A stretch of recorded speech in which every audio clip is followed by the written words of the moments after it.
spent part of last summer in Nicaragua. During the day, I was involved in constructing a classroom, doing a lot of grunt work. But at night, I was able to spend some time reading about research on happiness. I figured as a teacher, if I could teach my students what it takes to live a happier, more successful, productive, meaningful life, I would have more than done my job. And I was struck by two things with regard to happiness research. First of all, how much there is of it. And second, that happiness, just like pretty much any other subject, is very, very complex. I'd like to talk about at the beginning something that I call looking for easy and how to overcome it. It's ironic about this idea that's sort of innate in us, part of our DNA, that we're always trying to find the easiest way to do something. And it's not necessarily a bad thing to look for easy, because think about the progression of human civilization, all the things that have happened because we've tried since the dawn of time to find an easier way to do things. However, the problem with looking for easy is that it's the exact opposite of what really makes us feel happy and fulfilled in our life. We wake up every day, metaphorically, looking for the elevator or the escalator, when what would really make us healthier and make us feel better and more accomplished would be taking the stairs. Passion is thrown around a lot at this time of year. Why? It's high school graduation time, college graduation time. You're going to hear speaker after speaker at these commencement ceremonies talking about passion. How important it is to find your passion and follow your passion and live passionately. And don't work for just money alone. Find something that you're passionate about. And it drives me crazy. And the reason it drives me crazy is because I know that so many of the speakers don't fully understand what passion involves and what it really is. And I know that a lot of people sitting in the audience, listening, nodding their heads about how important it is to have a passion, don't understand either. So today I want to talk about what a passion really is and what it totally involves. Starting with the different areas where we find passion. Starts with academics. Pretty much any school subject can be a passion. Not so much in high school where you have a limited number of choices, but when you get into college and you have wider range, and then ultimately out in the professional world where there's an infinite amount of subjects to study. Athletics are certainly a passion. The type of things that we get involved with, whether it's football, basketball, baseball, soccer, any of those things qualify as passions, as do the arts, visual arts, performing arts. And ultimately, we hope to have our career, our work, our vocation to be something that we feel passionate about. We can make money supporting ourselves and contributing to the world, doing something we feel passion for. These are the areas from which passion comes. If there's something that all of them have in common, is that they all involve action. Passions are not passive. Passions involve action. The great psychologist in the University of Pennsylvania, Martin Seligman, calls it the difference between having a pleasure and having a gratification. Passions are more gratifications. Pleasures are often confused with passions. And I hear students say this all the time. People will say, oh, my passion is eating or sleeping or watching movies or listening to music. None of these are passion. These are pleasures, and pleasures are important. They make life better, but that's not what makes us happy. That's what not makes us fulfilled. That's not what's going to make us feel that we lived a great life. Passions involve action. There are three different areas that I think that are important if you're looking at what you're pursuing and trying to decide if it really is a passion. First, it has to be something that can be practiced alone. There are times when you may involve other people, and maybe it's even required that you have other people around when you're working on your passion, but there are those wonderful moments when you're by yourself and you're contemplating and you're thinking about all the different things that you want to accomplish in that particular area or even beyond that. And it's critical, I think, that we teach all our children to have passion so they can learn these kind of things while they're involved in doing things that they love. I spent so many hours when I was in high school and college just practicing basketball all by myself, shooting hoops, working on different moves. And eventually, of course, I was going to join the game and be part of the team. But those alone times, I think of the runner circling the track early in the morning, or the dancer alone in a room filled with mirrors, practicing the same move over and over and over again. Passions can be practiced all by themselves. Repetition is another part of passion. The idea is to master the passion, and the only way to really master a passion is to repeat it, and repeat it. My favorite story ever about passion and repetition is about the great skateboarder Tony Hawk. When Tony Hawk was 9 or 10 years old, he was living in Southern California, San Diego area, and he was just getting really passionate about his skateboarding. He was at the skateboard park, and his father came to pick him up. And Tony, we gotta go. And he said, Dad, no, I can't leave right now. I'm working on this trick. And so his father was pretty patient. He said, all right, hurry up. And 20 minutes go by, and he didn't get it down. He's still working on this move. And his father says, son, we got to get going. Your mom's waiting for us. And Dad, just hang in there. I'll be with you in a minute. And he keeps working on this trick. And he wasn't getting it. He kept slipping or falling and didn't do it the way he wanted. And he kept working at it. An hour goes by. An hour and a half goes by. His father finally gets fed up and says, Tony, we got to go. And he walks into the skateboard park, picks him up physically, carries him from the skateboard park, and Hawk is flailing away. And Dad, he says, if you just let me try it 500 more times, I would have it. That's the kind of repetition that's required. Later, Tony Hawk became the first person to ever do a 900 on a skateboard, which is 2.5 revolutions, is that what it is? And they asked him about it, and he said, how gratifying was it to achieve that? And he said, well, pretty gratifying. I've been working at it after 10 years.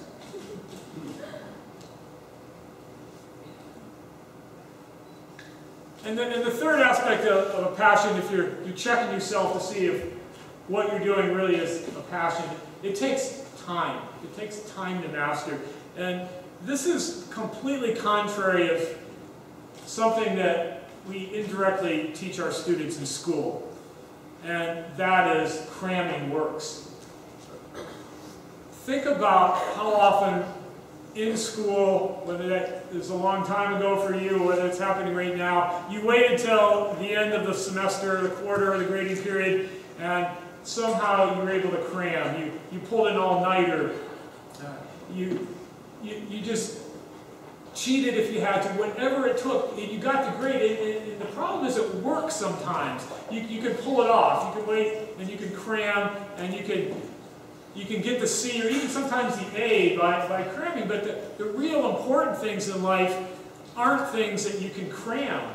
If you consider really learning a language, for example, or saving money using compound interest over years and years, or truly mastering the skill, playing the guitar, playing the saxophone, playing the violin, you can't cram it. If you want to get into great physical shape and you haven't exercised in 5 years, you can't say, okay, this weekend I'm going to spend Saturday and Sunday in the gym 10 hours each day, and on Monday I'm going to be in great physical shape. It doesn't work. Cramming doesn't work. It takes time to master. We all know about the Malcolm Gladwell and the 10,000 hours. There's another author I like named George Leonard, who I first read about this, who says that to master anything, to have some sort of proficiency, you need at least 5 years of sustained practice.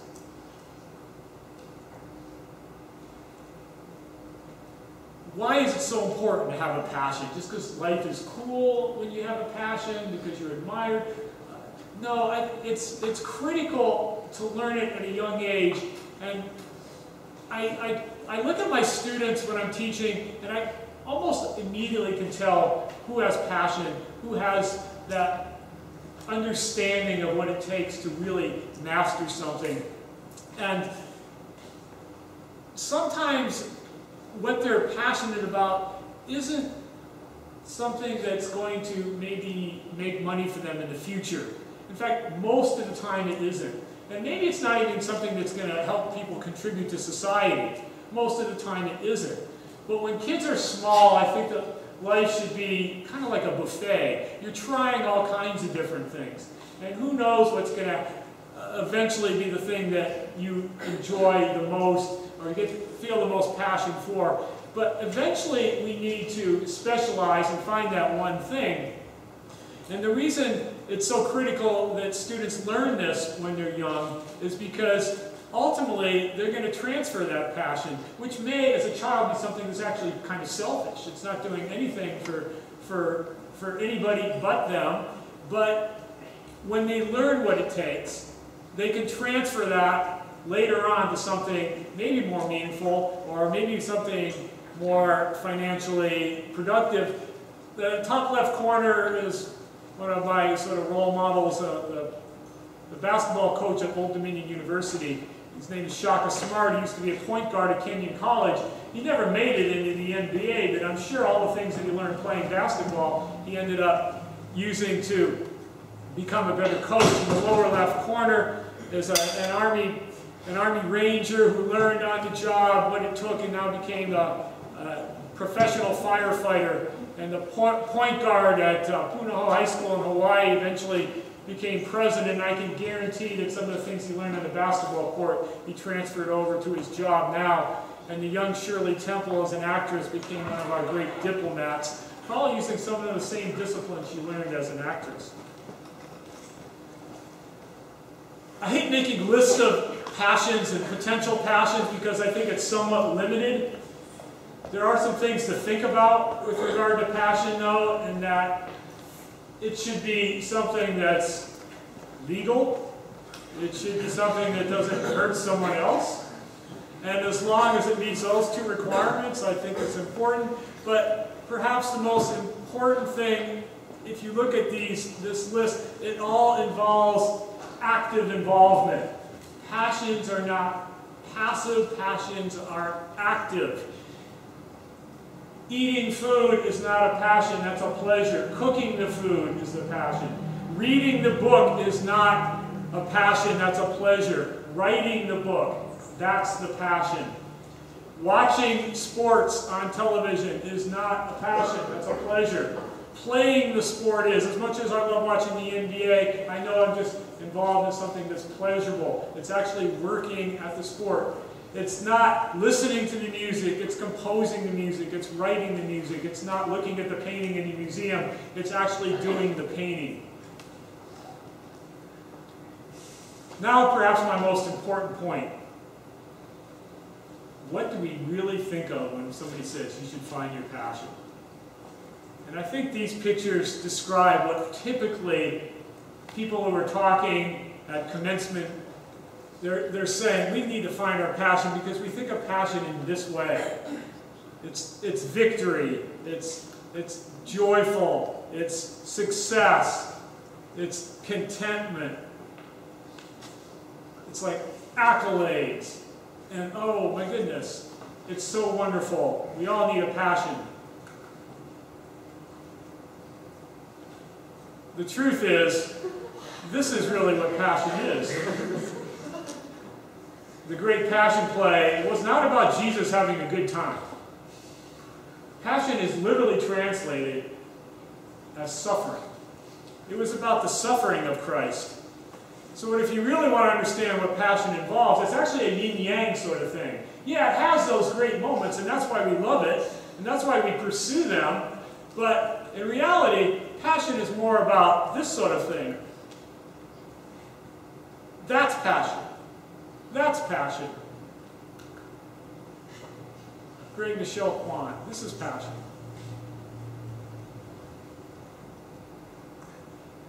Michael Phelps even lost occasionally. Passion. Passion.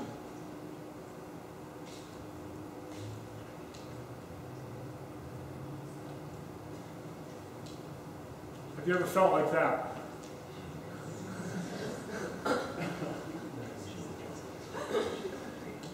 This great former New York Giant quarterback Wyatt Tittle near the end of his career is my favorite passion picture.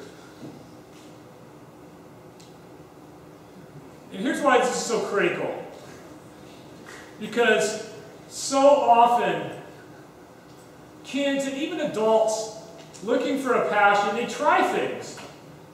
And at first it's fun and it's exciting and it's interesting. And if you're working at it, you're probably making big improvements for a while. But sooner or later, you're going to be feeling like some of those people in the pictures, because you're going to go through frustration and you're going to go through failure, you're going to go through difficult times. And when those moments come, then we're starting to think, this can't be it. Passion, because we have the wrong idea about it, is supposed to be pleasurable, it's supposed to be fun, it's supposed to be exciting. And if I'm feeling all this pain, then how can this be my passion? So guess what happens? We quit. And we try something else. And then that's fun for a while. And then when the hard times come, we start thinking, wait, this should be fun. This should be easy. No. That's part of the deal. It's part of the deal. That the only way to feel the great moments of passion is to go through those terrible, frustrating, agonizing moments. One of my favorite lines ever from a film is from League of Their Own, starring Tom Hanks, when his best player on this women's baseball team is about to quit. And she says, it just got too hard, and Hanks turns to her and says, it's supposed to be hard. If it wasn't hard, everybody would do it. It's the hard that makes it great. So, bottom line is that in order to really feel that, you have to experience this. And if you do, then you'll understand that whatever your passion is, you're not going to love every moment of it. In fact, sometimes you're going to hate your passion. I'll never forget, I used to do an interview show on local cable television, and I had a student on there that was considered the best dancer in Fremont. Just an amazing dancer. And I asked her once, I said, when you go to dance rehearsal or practice or whatever you dancers call it, do you ever feel like you don't want to go? Are you not in the mood to go dance? And she said, Mr. Richards, I feel that way every class. And I thought to myself, wait, this is supposed to be your passion. You're supposed to love this. She says, well, I do. I love it. It defines who I am. But when I'm laying on the couch after school, watching television, the last thing I want to do is get up and go sweat. But when I do, I have an amazing feeling afterward. And now those moments when I succeed on stage, they're irreplaceable. So my message to you is that whatever your passion is, you're not going to love every moment of it, but that doesn't mean it isn't your passion. In fact, there's a pretty good chance that means it is. Thank you.